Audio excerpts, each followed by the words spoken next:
Hey y'all, it's Miss G, Miss Alicia. Just wanted to come on here today. I wanted to just come on here. As y'all know, I'm a licensed cosmetologist, a licensed hairstylist, and a licensed barber, and soon to be a licensed instructor here in a couple weeks. But I wanted to come on here and talk to you about what it takes to become a better barber. And how many of you guys know? I've searched on the internet. I do motivational Wednesdays in my classroom at my high school with my young barbers. And what we do in our classroom is we teach them, it's a high school, yes, 9th through 12th grade here in Louisiana. And we teach them barbering. So we have some for 2.5 hours in the morning and 2 hours in the PM, depending on their schedule. And what we do is teach them barbering. They are licensed student barbers in high school. Meaning they're students, they're learning.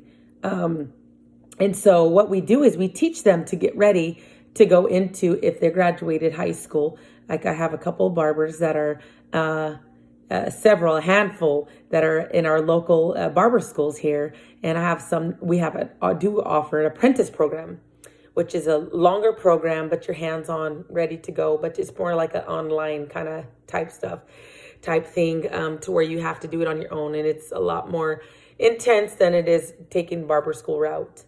But it's for the barbers that already know how to cut. And so how to become a better barber. I put here, we teach our kids to be on time. You got to be on time, guys. You got to be prepared. You have to have your tools that you need. You have to have all your supplies you need. Saying that, I see it in barber schools. And I can't say I can't say I seen it in the barbershop that I worked at. The barbershop that I worked at when I did my apprenticeship, it was probably the best barbershop in our city. And I stand behind that and saying that the guys that are there and the shop owner, shout out to Jay's Cuts, shout out to Jesse and the guys that are Jay's Cuts, are hands down the best barbers that I've seen. Business-wise, mindset-wise, knowledge-wise, having the stuff they need, and just saying that, I was there and teaching and watching it is two different things, because you get to see the stuff in barbershops, guys, and you see a lot. But having your supplies, having your tools, have everything you need. There shouldn't be any, as a barber, as a licensed barber especially, having the stuff you need, preparing for any service that walks through the door, never saying no, being prepared. And that's in women's cuts, kids' cuts, all hair textures, all hair types. I know in different cities and different states, we have all different textures and all different types. As a licensed barber, you should be versatile in all hair types. Spend the money to make money. Y'all, spend the money to make money. You should have proper tools, proper draping, capes, shampoo cape to a hair cutting cape. Two different things, guys. Having your brushes, your tools, everything that you need to perform to make your haircut the crispiest, the firest, the best haircut, where those people are going to leave and post it on their socials and take those fire pics and promote your business. You have to spend money to make money. You shouldn't be having combs with missing teeth. You shouldn't having clippers leaving marks and gashes and not the proper tools. You guys are licensed barbers. I'm talking to licensed barbers.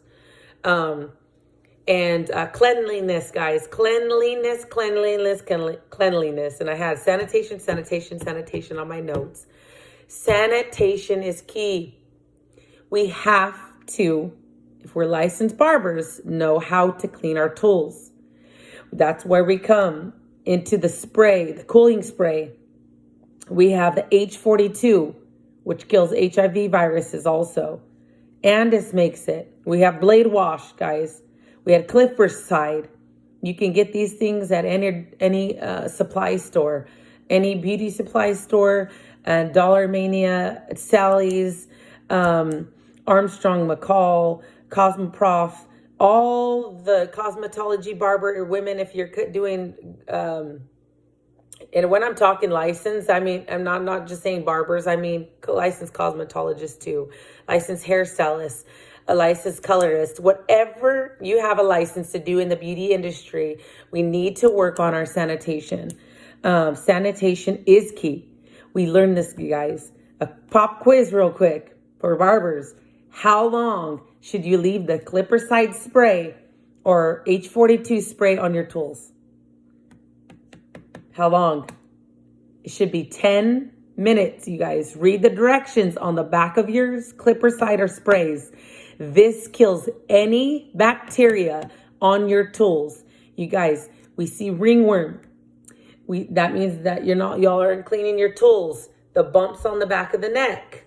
Again, not cleaning your tools. We have to step it up. Licensed barbers, licensed cosmetology, licensed in our industry. We have to have cleanly tools. Keeping those clippers clean. Having several sets of clippers, or having to greet your client. Hey, how you doing? I'll be right with you. Sweep the hair. That includes cleanliness in the barbershop. Sweep your hair after every client.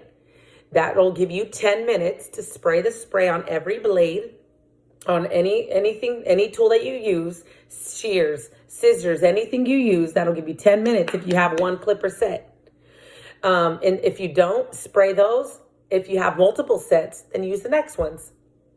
Clean up after yourself. Sweep hair after every haircut, you guys. We got to get in routine. We got to get into routine. If you're in barber school, start practicing this now. When you get into your shop, if you're booth renting, treat that shop like it's yours. That shop should be treated like yours, because one day you don't want to booth rent forever. Come on, let's set some goals. Let's step up our mindset. You guys, in barber school, we teach, and in my school at the high school level, we teach them, what is your dreams? What do you want to do? What do you want to do? Some of them want to open shops, open salons, be lash techs, be makeup artists. We got to teach them now how to sanitize. That doesn't mean that we use a clipper, right? We're busy. Then you need to come back to sanitation and slow down, stop, and start prioritizing. You need to not to overbook. You shouldn't overbook people. It should at least be 10 minutes intermittent between each client, because you need to sanitize. That is your name. That is that barbershop's name. That when they walk out that door, they ain't going to remember the barber, the one that sits in the front at so-and-so's barber shop. Remember, shop owners, this is on you. They represent you. So I have multiple tools and equipment ready. You should have that ready. And I said it again. Sanitize everything. That means these capes, if you're a busy barber, should be washed at the end of the day. You should have multiple capes. Put it in there. Put it in the wash. Have towels, cleanly towels, you guys. We have these little Clorox bleach pods we buy from Amazon from my high school. We put those in with the towels, because sometimes, you guys, we use razors. We might nick somebody. There might be blood involved. There might be things. We always have to have sanitation. So again, look and research, guys. Spend money to make money. You have to remember in your mind, your shop name is every client that walks in and walks out the door. So remember, who you have representing your shop is taking money out of your pocket every time they're talking about your shop or salon, okay? So sanitize. The little bleach pods we get from Amazon. We throw one in there with the little Tide pod every time at our high school. Should be, or the whatever laundry detergent you use.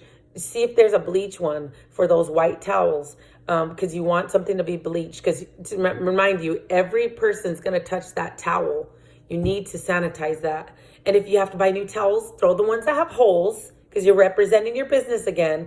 And set your standards, high standards, guys. Set our standards higher so we can move up. We don't want to have that stagnant. We do not want to be stagnant in our beauty or the barber industry.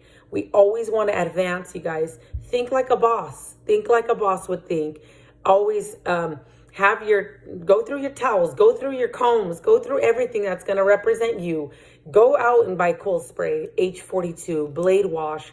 Have everything, guys, ready for your clients. You shouldn't be borrowing things. And like I said, at the shop that I was at, I didn't see that. You should have gloves. If you wear gloves, I wear gloves. Imagine all I wear gloves because I teach, and we have 18 students and more at our barber school that I teach at. So mind you guys, as an instructor, I'm touching everybody's comb. I'm touching everybody's shears if they're not left-handed, because I'm right-handed. I'm touching everybody's tools. So how I keep myself healthy is I have gloves. That's just what I do. If that's something that I can encourage you in, keeping healthy, keeping, you have a lot of people coming in, wear gloves. Another thing is if your client's sick, or if you're sick, you guys, do not, and I encourage this highly, do not cut hair sick. Every person that sits in that chair has a family, and they have kids, and they have jobs, and some people can't take off. So be mindful and represent your business well. If you're not feeling well, do not cut. If your client doesn't feel good and they come in looking a little sick, hey, I'm gonna have to rebook. I have a busy week, and if they don't want to rebook, then you know what? Sometimes you have to lose some, and it's sad to say, but in this industry, we have to stay healthy. We have so many people, so much traffic coming in and out. Sanitize, I said again, sanitize your seat, your barber chair, your beauty chair, your shampoo bowls. Always spray, have a sanitation, have a sanitizer to where you spray after every client. We have Barberside wipes. Invest in those. You can get those at any beauty supply or Amazon. Barberside wipes. Take one wipe your station. Take one wipe your chair. And boom, again, 10 minutes, boom, clean, let's go. So highly recommend seat. Everybody comes in and touches your chair. We sanitize at a school level. We sanitize every tray or every station, because we have 2 classes and 18 kids per class and stuff like that. So that's why we sanitize different. But if you have a barber school, sanitize that. You guys, think of sanitation. Think of keeping everybody healthy. If you're sick at our barber school, we ask and kindly ask, do not come. We have instructors that have families and children too. Do not come if you're sick. Be mindful of others, please. Lobbies, that goes for your lobbies. Spray it down at the end of the day. Spray it down at the beginning of the day. Your bathrooms, make sure your lobbies are sanitized. Make sure your bathrooms have soap. Make sure your bathrooms have paper towels. Make sure your toilets, if you have a women's and men's, make sure they're clean. Make sure they're sanitized. That's everything. Light switches. If you don't have the thing, I think a lot of people are more advanced to where you can, put your hand under it, comes out. Invest in things. I know at our barbershop, we have Cintas. They come and they do our towels and our soap, so where it's all automatic. But yeah, invest, guys. Wipe down your handles to the bathrooms. I said, okay. Capes, wash your capes every single day. Neck strips. Y'all should be using neck strips. In the beauty industry, y'all should have neck strips as well, doing women's cuts. The only time we need to drape differently would be shampooing a client or a chemical service. If you're in the beauty industry, barbers, we need to have those neck strips. There should not be any reason that cape is touching that client's neck. If you don't know how to drape properly, go on YouTube. And maybe I can drop some things in the description for y'all if you don't know where to look. A neck strip should be placed here. Go back. I fold, and I tuck it in, and then I bring that cape all the way here. So you should see neck strip at the top. That cape is not touching anybody else's neck. Mind you, you got the next person after them. That's gonna touch. You don't want everybody's cape touching everybody's neck. They might be sweaty. They might just got out of school. They might just got out of work. They might just, you don't know what people, come in. That's why I said have multiple capes. Spend the money to make the money. Barberside jars. We should have Barbicide jars, and y'all, we should have Barbicide jars. And if you're high traffic barbershop, should be changing those out every other day. Mind you, how long should the comb stay in the Barbicide? That's a question. I just told you this at the beginning of the video. 10 minutes. Do not leave your combs in Barbicide. They will eat your combs. They will corrode your combs. When the inspectors come in, they will look. The first thing that the inspector is going to look at any barber, beauty shop, any shop in the industry is to make sure you have Barbicide jars. Yes, women, beauty industry, this is for you too. Barbicide jars, and they're just the glass jars or hard plastic jars. You fill it all the way to the top to the line, and you put, it says on there how many ounces you should put, and you put the water first up to the top, and then you pour that in. It should look like a lighter blue color. This should be changed out when the inspector comes. There should be no hair in that jar unless you didn't change it out that day. Remember, your clients will tell others. That is your reputation as a barber, as a beautician. That is your reputation. Barbershop owners, this is on you. If you run a shop, remember, your barbers represent you. So if they're giving bad cuts, if they're giving people ringworm, if they're giving people razor bumps and you know, the bumps on the back of the neck, that's on your shop. And remember, it takes one to give you a bad reputation and bash you online, okay? And especially now. Back then, I've been doing hair over 23 years, a barber almost 2. And I'm telling you guys, back then it was word of mouth. Now they will bash your shop online. They will go and guys, all over. It'll be all over social media. I guarantee you that. So, remember, your client will remember that experience. It takes one good experience, and I promise you, they will tell you where they get their haircut by looking at the haircut. I don't know how many people we sent to our barbershop just by saying, where do you get your haircut? Man, that's a good haircut. Well, we go to Jay's Cuts, we go to Jesse, and you'll know if they're booked or not. If they're booked out 2 weeks, you guys know that's a good barbershop. It takes 6 seconds, 6 to 7 seconds to make an impression on somebody. By the time they walk in that door, they'll read you and they'll already profile you. So remember that, barbers and beauticians and people in the industry, in our industry, it takes 6 to 7 seconds for them. When you come in, if you're on your phone, or if you say, hello, how you doing? Who are you here to see? If it's not your client and you're in a small shop, greet them. Maybe the barber didn't see them come in. Greet them when they get into that door. Welcome them. I put the next thing. I put greet. Consultation. From the moment they get in there, the greeting, they'll always remember that. Go ahead and come on back. Always be on time. Yes, be early, be there at work on time. If you have a client, do not make that client wait. Do not have a barber say, excuse me, they're going to be here in 10 minutes. They had to go drop so-and-so off. No, be there on time. Be ready. So again, always consult. When that person comes into your chair, you're going to greet them, have them sit down. You're going to properly drape them with the neck strip if you're doing a haircut or whatever service you're doing. Drape them. Then you're going to consult. Then you can talk about how their days is, how the kids are, how life's going. Because remember, that's your time from the moment they get in that chair.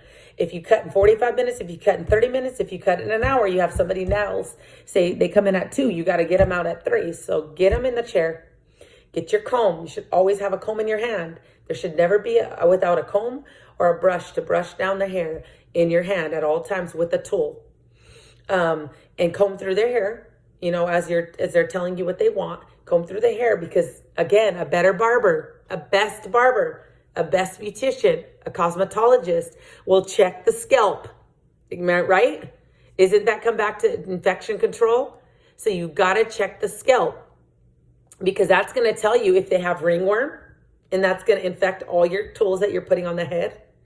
If they have pediculosis capitis, does anybody know what that means? Head lice. If they have any open wounds on the head, you got to check the scalp. Dandruff, pityriasis, That's another terminology word, guys. If they have this stuff on their scalp, you have to know. Have to know if you can do this service or not. If you go right in, and I had a barber say they went right in with the clipper, it was a client that comes repetition, like they come on an every 2-week basis. How you doing? Hey, how's it going? They got started, talking, draped him, went up the back of the neck, and it was lice. And I'm sorry, I itch. It was lice. So consult, look through the scalp. We know this, infection control, you all. We know this. Inspect the scalp. Remember, time. Do not go over your time. This is your representation of your barbershop, guys. Imagine a first client comes in, you're 30, 45 minutes behind on a haircut. No, that is not acceptable. That is not acceptable for you. That is not acceptable for your client. That is not acceptable for the shop owner. Or if you're the shop owner, let's step it up. You're the leader, okay? You're the leader and people are going to follow in your shop. So the way you run your shop is the way that you're teaching them to one day run their shop. So let's get on our time. If you know that you're a slow cutter, book an hour.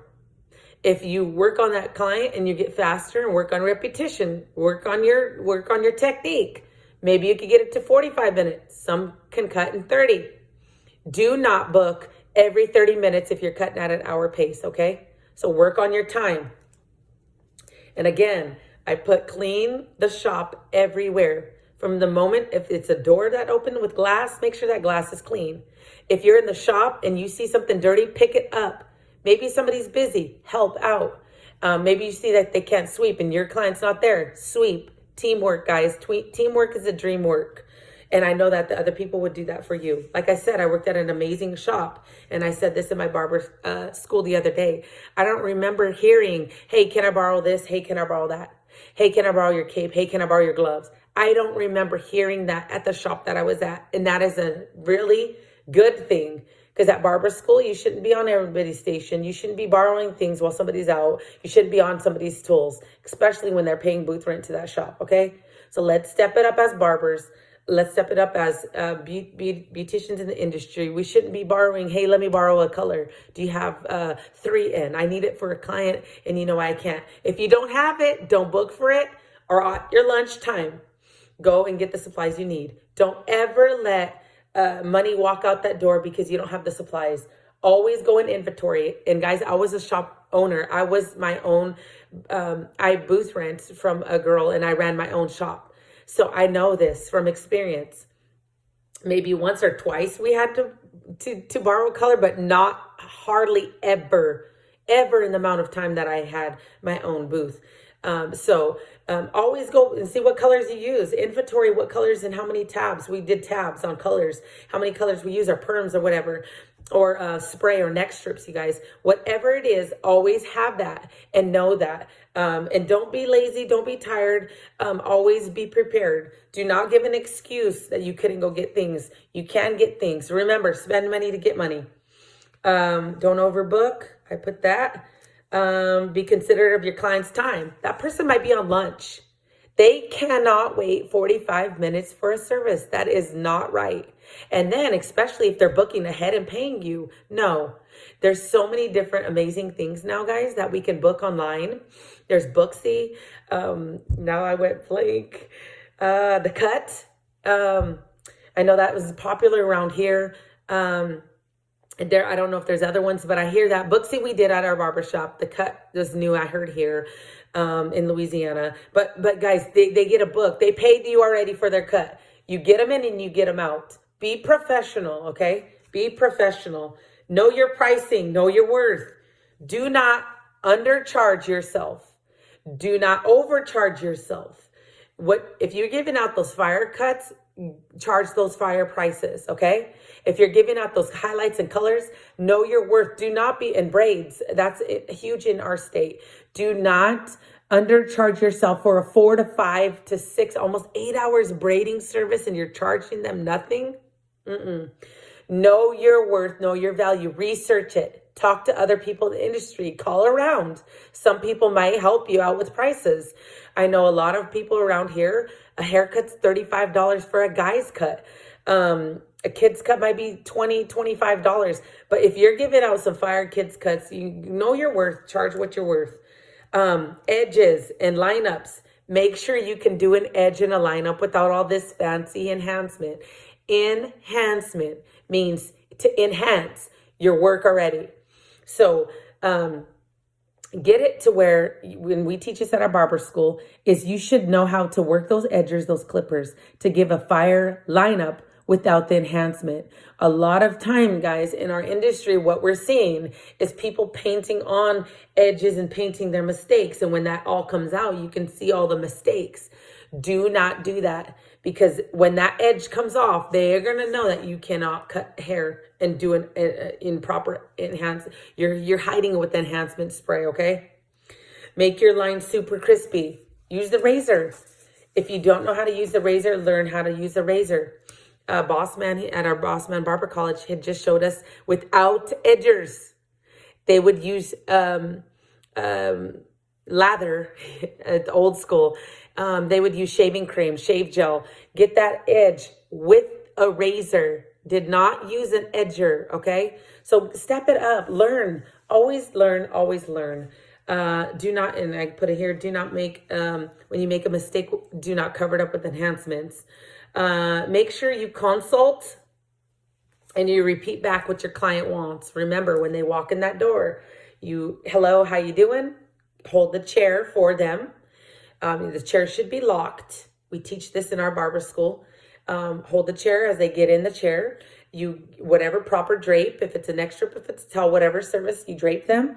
Then you go right into consulting, brushing, combing through. While you're talking, scalp analysis on the whole head, the neck, the ears, whatever you're at, guys. Because you can get ringworm here. You can get stuff here. The lice kind of tend to hang back here in the ears and the nape, okay? So do that. Consult. Repeat back. Okay, so you said you wanted low fade, low tape. Is this what you wanted? Okay, you said you wanted haircut, 1 inch, 2 inch. This is what it is. And I remember seeing this in my barber shop. Shout out to one of my barbers, Avery J, man. He was, I think now maybe 5-6 years doing hair now. But when I was there, maybe 4 years in the industry, he would always go back and consult and show. Here's the comb. This is 1 to 2 inches. This is what you want off the top. Okay, make sure, consult, consult, let them speak. Then when they're done, you speak it back. And that's how you always save yourself from them saying you messed up on the hair because you repeated it back. Booking apps we talked about, late fees, no show fees. Yes, put those in those apps, you guys. No late fees on them. No show fees on them. And no IOUs. We can't be doing that, guys. They can't go to McDonald's. They can't go to Supercuts. They can't go to Sports Clips. They can't go to Dillard's or JCPenney's or all these other high-end little shops and get an IOU. Neither can they do with you, okay? You got to pay booth rent. You got to feed your kids. You got to pay rent, okay? So do not do IOUs. Keep it strictly business, professional. Okay, so for service, I don't agree with that either. If you're doing service for service, you should pay for your service, and then if whatever service they get, they can pay you. Do it that way. Keep the positive energy inside the barbershops, guys. The service for service, borrowing things, stuff like that, just gets too sticky, and it's just keep it professional. They want a retwist, and then you're gonna give a haircut. Like, see how that doesn't add up. This different, they cost different. So let's just keep it. You pay for your service, and I pay you for your service. Keep it strictly business. Let's go here. Always keep education. Always educate yourself. Always want to learn. Don't ever think you're at the top. Don't ever think that you know everything about this industry. Because honestly, I don't even know everything about the industry. And I've been in this industry 23 plus years as cosmetology, hairstyling, and now two years, going on 2 years for barbering. So you guys always learn. That's the thing. Always be humble. Always be hungry. Always be willing to give back. Always teach people. If you know something and maybe you struggle, admit you struggle with it and ask somebody else for help. Always do that. Save your money. I put here, always have your money saved. Be a boss person. Be a leader. Stand out. Stand up. You're always gonna attract what you put out. So if you're gonna attract, always borrowing, always broke, always this, always that, that's what you're gonna attract. Be a boss lady. Be a boss man. Put your standards higher. Set your standards high, and that's what you're gonna get out of your clients. That's what you're gonna get out of your employees. Okay. Booth rent. Pay your booth rent on time. Be accountable. Be respectful to your shops. If that's not your shop, you treat it like your home. You treat it like your shop. Pay your booth rent. Do not ever IOU booth rent. Shop owners, if you're doing that, stop.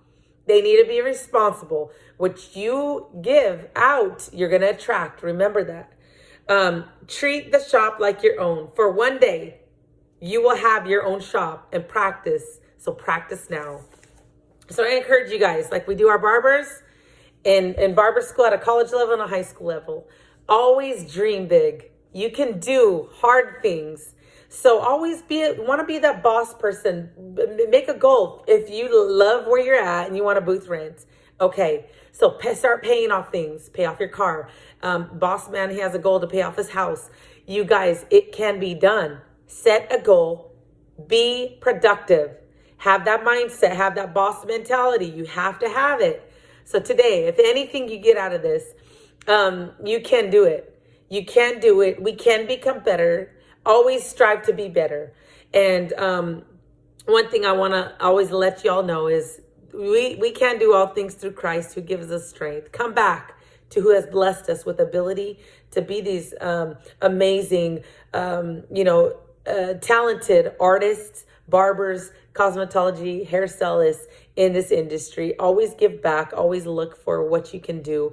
And never strive to be content. Always want to grow. Always be hungry. Leave it in the comments.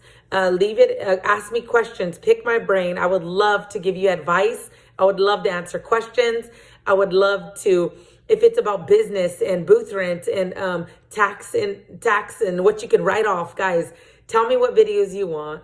I love to put it in there. As I was a salon owner too, in a barber, cosmetology, color, whatever you need. Pick my brain. I'm here for y'all. And remember, you can do hard things, and I believe in you. Can't wait to see y'all out there. God bless.